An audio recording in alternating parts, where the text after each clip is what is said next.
don't know. So today I'm going to be doing the top 6 Christopher Nolan movies. So I did a short about this and the text won't work, so I just posted in the comments. And now I am posting this to explain my reasoning if anyone doesn't like it, but who knows. Don't really care. Okay, so number 1, also just saying, Christopher Nolan is my favourite director. I think he is the best at making... You could give him the most boring topic, I think he could make it insanely interesting. I just think one of the movies is... The concept is quite boring, but I think he made it quite interesting. Not my first one. My first one is Interstellar, which is literally one of my favourite movies of all time, as is many of Christopher Nolan's movies. I think the idea is very good, and him as the director just made it 10 times better.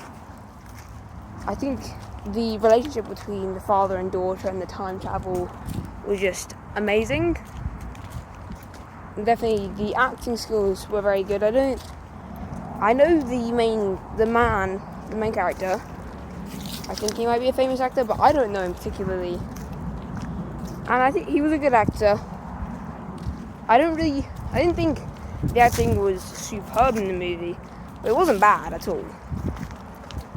I think the idea was the main thing that carried it for me. The main thing that made it very good in my heart was the idea of the time travel and the relationships. I knew Timothy Chalamet was in there, which I knew Timothy Chalamet at the time when I watched it, but I don't even think I noticed he was in the movie because he's the son. And honestly, I don't think the son really shows up that much. I think he shows up at the start and then doesn't show up again or something. It's something like that. I think overall the movie very good. Very good idea, good acting. The first planet with the water, I think was very good. I think you had to have someone die. You couldn't, at the start, you had to have one of the main people die. I know he wasn't really a main character at the start. He didn't really know anyone yet. But I think it was a good idea to have someone die off at the start. Anyway, going on to my second movie, Inception. Very good movie. It's in my top 10 movies of all time. The idea of implanting an idea in someone's head, very good. I love plot twist movies. I wouldn't particularly say it was a very plot twisty movie. Some say that the ending wasn't very plot twisty because you could see the coin starting to not spin. But you could also say it was a plot twist because you never saw it end spinning, so it could have just carried on. But you never know. You can think about it however way you want. You can think about however way you want with basically pretty much most plot twist movies, or any movie that doesn't have a defined ending. You can always just make up the ending by yourself in your mind. Also, this is really bad. I can't remember the main... I know he's a famous actor, but I can't remember his name. The main character's actor. I'm just going to go back this way.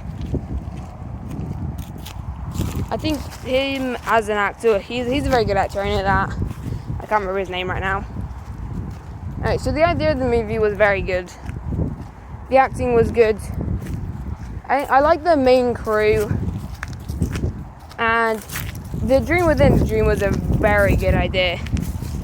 And definitely since it hadn't particularly been done before, I think that's what made it really good. I know some movies are they're known for being really good. Some of the Joker movies, they're known for being really good, but they're not an original idea. There are many Joker movies, which makes it non-original, but the main ones, the big famous ones, they're not the originals, but are still known as some very, very good movies, and some of the best DC and Marvel movies. But this is an original idea, and it's very good. Dream Within a Dream, and I know it has... I think the main crew was pretty stacked with actors. I know at the time, then Ellen Page, now Elliot Page. I know I think he's more of a big actor now than he was. I don't think he was a very big actor then. And then obviously the main character, very big actor. I think even at the time, I think he was a big actor at the start of his career even. He had a very good start. He's a very good actor overall. And then I think the rest of them are famous. I'm going to say that I don't really know many of them, but I think most of them are famous. I am just babbling right now, anyway. And then number 3, I'd say, what did I say? The Prestige. Yeah, that would be number 3. I think that was a plot twist movie. It had 2 plot twists. Very good, and the main character, very good actor everywhere. Love him. I know. I'd say I'm not a massive fan of like music movies. I wouldn't say it's particularly music. It's music centered, but like it's not a music movie. I say this while having Whiplash in my, I think it's top 5 movies of all time. That's such a good movie. You could even say like who's the real winner in that movie. You could say, because so obviously the main character is Dream, being part of the main band, being the best drummer. He got that, but then also the bald guy, his dream was having like an obsessed person in his band, a person who was obsessed with being perfect, and he got that from the man. The man was obsessed with being perfect, obsessed with being the drummer, the best. I don't know, I'm talking about Whiplash, not a Christopher Nolan movie. Anyway, it's a very good movie. If you haven't watched it, you should definitely watch it. No, The Prestige was a very good movie. I think, honestly, with 3 and 4, I think they could go either way, because my number 4 is Oppenheimer. And, well, it's hard to rank between Prestige and Oppenheimer because they're nothing like each other. There's nothing to like base each other off, because you know one's Prestige and then one's about a dude making a bomb. They're not really the same, and well, I put Prestige above Oppenheimer because Oppenheimer, this was the movie I was talking about with a boring subject, but Christopher Nolan made it very exciting. And I know some would say the idea of Oppenheimer, very exciting, like an atomic bomb, the creation of it, the war, very exciting. And I think it is an exciting topic, but it's not completely exciting. It's not more exciting than like, honestly, like the movies below Oppenheimer, I'd say have a more exciting plotline, but Oppenheimer was just a better movie overall. Like it was made better. I mean, obviously all of the top 6 were amazing movies. SS ranked, very good. I think Oppenheimer, definitely I love Cillian Murphy, he's a very good, wait. Actually, I don't think that's the main character. I don't think that's the main actor, to be honest, actually. Or don't quote me on that. I actually don't think that is Cillian Murphy. Is Cillian Murphy even a person? Am I making up that name? Oh, I think I'm making up that name. Cillian Murphy. No, I swear that's a person. Maybe I'm mixing 2 names. Is there someone called Cillian and then someone with the last name Murphy?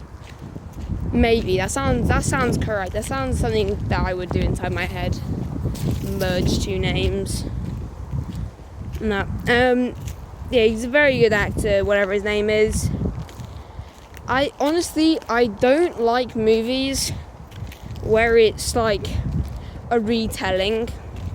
It's why I like the show Interview with the Vampire, if you've heard of it. I don't like that show as much as I could have, because it was told from an interview. It was told from that person's perspective. I would completely loved it 10 times more if it was just like, it was just a story. It was just going through the plot points and everything.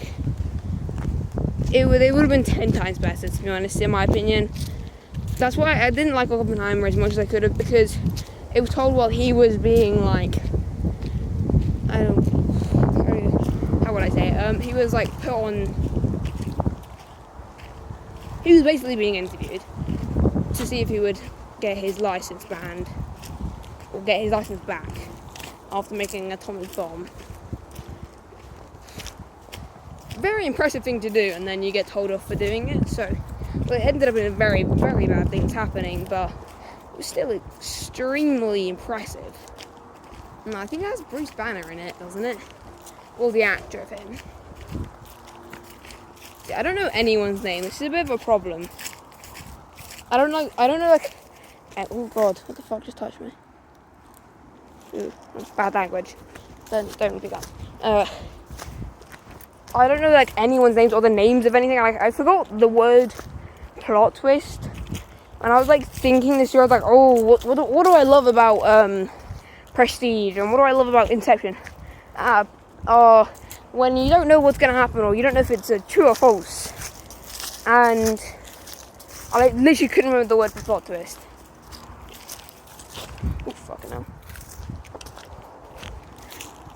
No, God, I'm really bad at staying on track when I'm talking, sorry. Yeah, so Oppenheimer, very good movie overall. I think slightly boring subject. Very good, made by Christopher Nolan. The best director of all time. I'll stand by that till my grave. And then number 5, I put Dunkirk. I will say, I'm a massive fan of war movies. Honestly, give me any war movie and I will love it. Full Metal Jacket is in my top 3 movies, I think. Or it's in my top 6. Oh. Okay, I'm bleeding. That hurts. Oh, fuck. Anyway. Yeah, war movies are literally my favourite thing on earth. Full Metal Jacket, Dunkirk, all very good. And Dunkirk's literally one of like the most accurate war movies ever. I think like Saving Private Ryan is like a really inaccurate one because there's no way a whole entire crew would go to save one man, even if he was an amazing person. That's not logical at all in war, but still a very good movie, to be honest. This is one of the best war movies in my opinion, but sun's gone. But yeah, Dunkirk, and didn't have Harry Styles in it. It's like Game of Thrones, like having just like a random pop artist or singer in there. Honestly, fucking Ed Sheeran being in Game of Thrones, most illogical person to ever be in a show. I saw like Gingerhead and I knew it was him. No, we have like a... Oh god. It's bleeding a lot more than I imagined. I think having...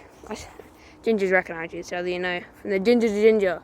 Like, saw it backwards, it was like, Ed Sheeran. Knew it was you, bro. I swear he was singing in that scene as well. Don't quote me on that either. Because I also don't remember stuff very well. Ask any one of my friends and they'll tell you I have a terrible memory. I don't remember what I was talking about. Dunkirk, yeah. Yeah, the scene in the boat I think was very good. I think it was a very accurate movie with like stressful times and everything going on in them. Pushing each other and everyone being stressful and everyone thinking they're going to die. I think it was wonderful in accuracy and everything. And then the final one in my top 6 is The Dark Knight. Now, I will say, Batman is literally one of my least favourite DC superheroes. I think he's like a downgrade from Iron Man. He's like, they're both super rich and both have gadgets as their only power. But Tony Stark has other stuff apart from his gadgets. Batman really doesn't. If you took away his gadgets, he would have nothing but money. And he would I don't even think he had money, because he wouldn't have become Batman. I think, in my mind, I don't think he would have done very well with money if he wasn't... If he didn't become Batman, I don't think he would have done very well in life. I think he probably would have screwed away with his money. But Tony Stark is amazing without his gadgets, and got mansion, wife, and he's literally famous. Not Batman. That's another way of me not remembering anyone's name. Batman, without being Batman, was not famous in any way. He was a depressed orphan kid with a lot of money. Tony Stark was just better. Let's put that on that. We get home because I'm bleeding. all over the grass. Apart from Wonder Woman being under him, I think he is the worst. And Wonder Woman, many people may disagree with me, and many people may agree with me. The only exciting thing about her is where she came from, which is the island full of women. I think that is exciting and a good idea. I think reproduction is quite I don't actually know how they get created on that planet, because I haven't gone that far into it, to be honest. But I think, she's just like super strong, above average in human strength, with a true wit, which isn't even her ability, it's just a gadget. Which is why I don't like any superhero that relies on gadgets, apart from Tony Stark. I feel like one of the Dojo Blades is like, I hate anyone who is super overpowerful and like has like basically a god complex, apart from Satoru Gojo, of course. I'm sounding like one of them with Tony Stark. I promise I'm not a Tony Stark blazer. He's not that high on my ranking. I think Flash is number one. He's literally perfect in every way. And then Spider-Man. I'm going to go see the new movie, and that will be perfect. I might do a Spider-Man ranking movie. Maybe a ranking of Spider-Man movies. That'd be pretty cool. I think people glaze Andrew Garfield so much. I think he's the worst Spider-Man actor of all of them. Because I don't think people get who Spider-Man is. I don't think people get who Peter Parker is. He's a geeky nerd. He's supposed to be skinny and twinky. Andrew Garfield is not skinny nerd. He's not skinny nerd vibes. And while I'm watching it, I literally forget he's meant to be a nerd until he's like figures out something on like a computer or something, and he's like, huh. And like someone's like, how'd you figure that out so quick? I'm like, because I'm super smart. It's like, oh yeah, you are meant to be a nerd. I completely forgot this because you look like that, and then you do not give off nerd vibes. Honestly, he could be a bully in a 90s movie, not a nerd. I think the best, I know people say Tom Holland's the best, and I don't remember the dude I love's name, but the one who actually looks like a nerd is the best, and I love him with the symbiote. Symbiote spider, amazing, but I don't... Now here's the thing, I think he's the best Spider-Man actor, I think he's the best person who represents Peter Parker, but he does not have the best movies. Tom Holland has the best movies because he's got a better MJ, of course, and Zendaya is a better actor than the other two MJs. They also have Ned, and I love the new idea of, Doctor Strange being in it, everyone losing their memories. That was very good. I'm now going on a rant about Spider-Man, not Christopher Nolan. Anyway, so that's... Oh, an honourable mention is The Odyssey and Tenet. Tenet? Yeah, Tenet. Toodles.